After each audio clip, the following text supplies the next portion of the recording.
looking at a Queen Anne house. It was built somewhere around 1893 to 1895. The records are a little sketchy, except we do have the original people that owned the house, and the title and abstract. This is the front of the house. It has blue stone exterior, which has been resealed, raked and repointed. All the mortar in between. We have rebuilt the porch header. That's a traditional Helena, for Helena, Montana anyway, rope design on the front there, the entryway here. All the outside was really redone. We rebuilt the two columns you see up on the second floor. The columns down here are the original columns. New sidewalk, new steps, the original porch, and the original ceiling to the porch. And this is the main entryway. Large enough to get about anything through, including a casket, I think, is one thing that they... You come into a hallway. The hallway has some really ornate oak trim. Some details here that are pretty unbelievable. This trim was probably shipped from Chicago and came in by train. All the other building materials, the stone and the 2x4s, would have been made locally. But the fireplace, a lot of those things would have been crafted in Chicago and sent to you. Maybe even the original floor that you see here. Really skinny, long boards. Quite ornate.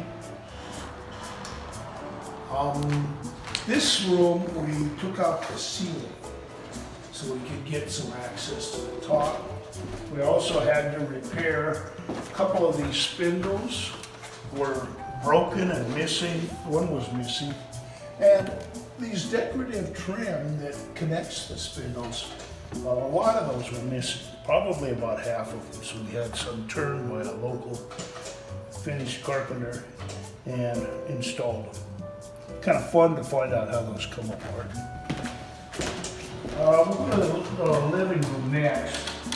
I want you to notice though, there's oak pocket doors in two of the rooms, going to the living room and the dining room. This is the living room. It is cherry. This is the original cherry trim that was installed, and the original windows. We do have storm windows on the outside to protect those. The picture rail was rebuilt.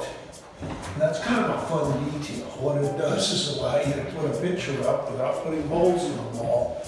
And easily, if you want, move them over from one side. I really like this Art Deco light. It's one of my favorites. I'll probably turn it on. It's kind of a classic style from the 30s. This house originally would have had gas lights when it was first built. And in fact, we found gas pipes. This is the dining room, original stained glass. To give you an idea, we bought this house and it was a foreclosure. And during the foreclosure, when it was unoccupied, it had been broken into a couple times, and people had done things like spray painted some of the walls. There was a big orange spot here that we saw when we bought it. When they were covering up the spray paint, if somebody would attack the walls. A little bit of spray paint on the trim, but not too bad. We were able to take it off with a minimal amount of effect on it. We didn't have to sand it down, just had to clean it really good. Scrape it a little bit, and then put some new gel stain on it. These walls, again, were insulated and picture rail all the way around. You'll see that in some of the pictures that we have. The picture rail. The fireplace is one of my favorites. It came out of the Montana Hotel in Anaconda. where Marcus Daly had invested part of his great fortune into a giant hotel that it wanted to make it really fancy and promoting Anaconda. And when they took off some of the stories of the hotel, they took out some of the fireplaces, and this one was one of the ones that we found underneath, or at a garage sale from somebody who had kept it underneath their bed from the time they bought it and hoped to put it in their cabin. It was fun to put together. A bunch of flat pieces of stone that went together beautifully. All the original pieces were there. This doorway is a combination of new, and these two pieces are from the old Broadwater Hotel, which was one of the Broadwater Hotel in Hot Springs, was one of the premier hotels in the United States when it was built. Really fancy. It could either be a library or a music room, or I think when we took this over, we've been told that people had a piano in this little covey, and they put in a new window here. We have a picture wall here. Also, you could take an option and put in a giant bookshelves or something like that along the whole thing. I kind of decided not to. I kind of decided to let me think for a while what really should be here, and maybe let the new buyers or the new owners of this house decide what they want to do with this room. It's kind of a fun little sitting room. Very ornate stairway, and all original to the house, back from the 1890s.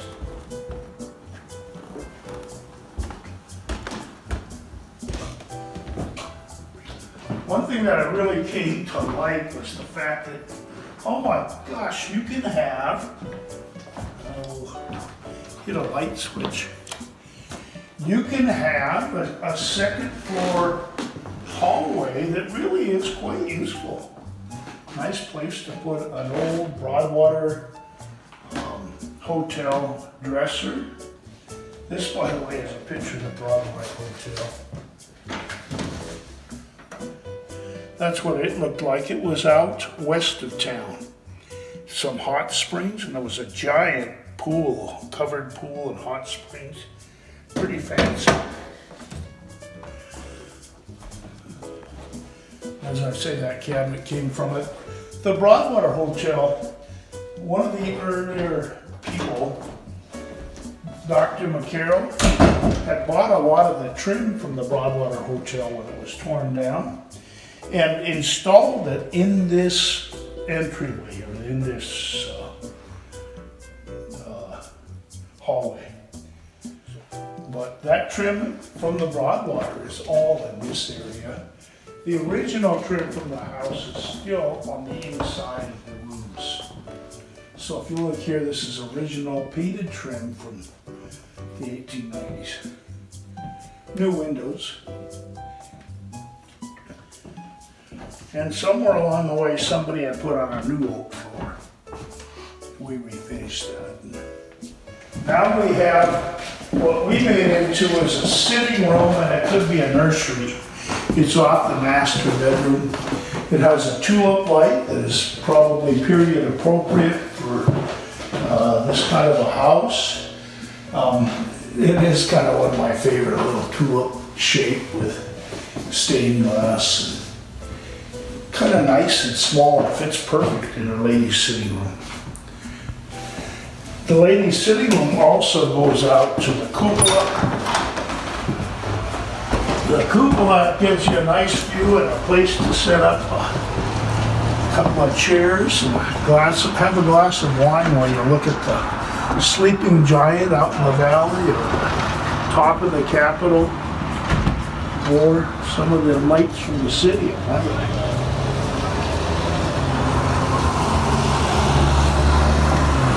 One of my favorite places. And these are Broadwater Hotel doors. You can kind of tell by the style. The original doors are even here further. Again, more original trim. Another dresser from the Broadwater Hotel. We had taken out these walls to insulate and wiring. And fireplace number 4 is in the master bedroom. So now we're in the master bedroom, right off the sitting room and right off the hallway. The one thing we did was, there used to be one bathroom on this floor that was the main bathroom for the house, and one half bath in the basement. We made this bathroom, that was the main one for the house, into the master bedroom.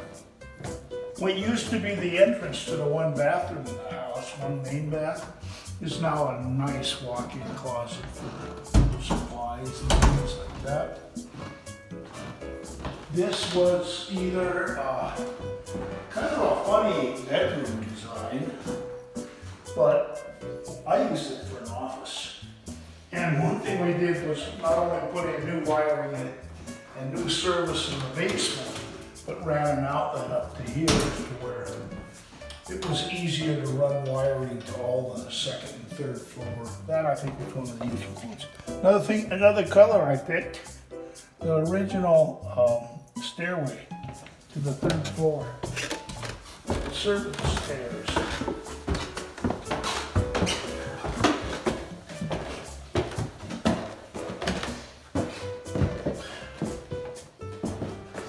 Originally, this floor, when we bought it, had a bedroom here and a bedroom there and nothing else. Everything else was kind of open. In fact, even the railing here wasn't here. You could walk over the edge to the stairs. There was nothing for safety, and we decided to make it safer. We put new trim up here to match the old trim, and one of the styles that illustrates my son-in-law's talents is how he brought together the element of putting this in with a special V and fitting all the edges.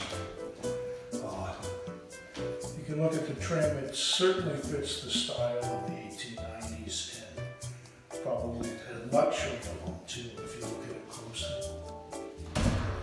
There's a bedroom off here which has carpet, and this is the only carpet in the whole floor, or in the whole house that's in place. We have area carpets or area rugs everywhere. We kind of like the old style of area rugs and wood floors, but kind of picked shades of gray for this cute little light. One of my favorite finds. A place up on top of the windows where you can put stuffed animals or anything. And one room, which I see the lights on. This is the air conditioning unit and the heating unit for the 2nd and 3rd floors. There's no air conditioning on the 1st floor because that wall with that thick blue stone keeps it nice and tempered there. I see that. And on this floor, I collect old knobs, and I found enough crystal knobs for the whole floor. And they're all a little different, or a lot of them are a little different. So they're kind of a fun way to use up some of the old collection I had and put on new doors that we put on this floor.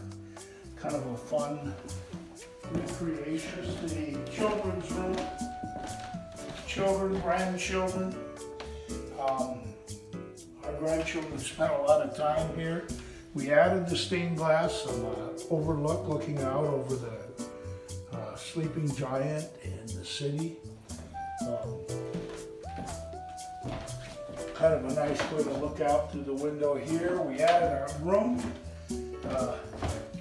that really held toys and some clothes, but books and shelves and everything else.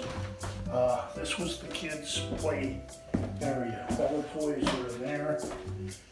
And back in here is an elf cave that the elves built.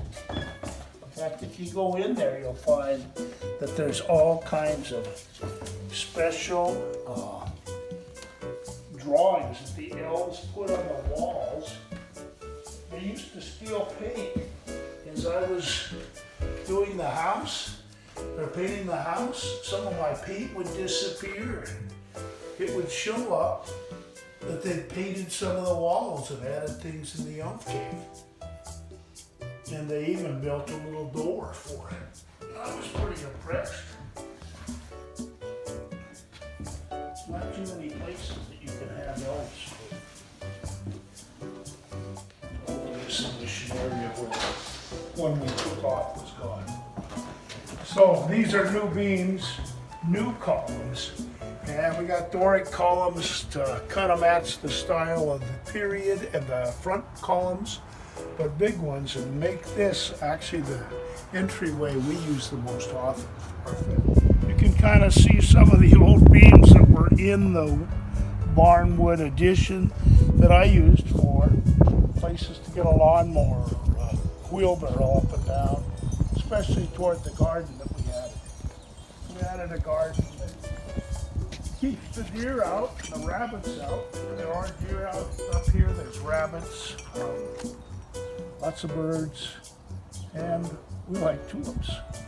So coming up in the spring is tulips, and the rest of that is a vegetable garden. This is the garage. The garage would not be quite traditional for that area. Somebody along the way had put up a cinder block garage, and then Dr. McCarroll added this part when he was storing a lot of the wood that he got from the Broadwater Hotel. My son-in-law and I put in some new beams here to connect these massive steel beams that Dr. McCarroll put up just to stiffen the floor on the third area. And it's really storage right now. It has lots of possibilities. You can make it an office. Even an old desk is up there. This was an amazing workshop. Lots of space. You could actually put a canoe on top of a truck or a vehicle, come in, unload the canoe onto the canoe rack, and nice and easy to get in and out of. There is an amazing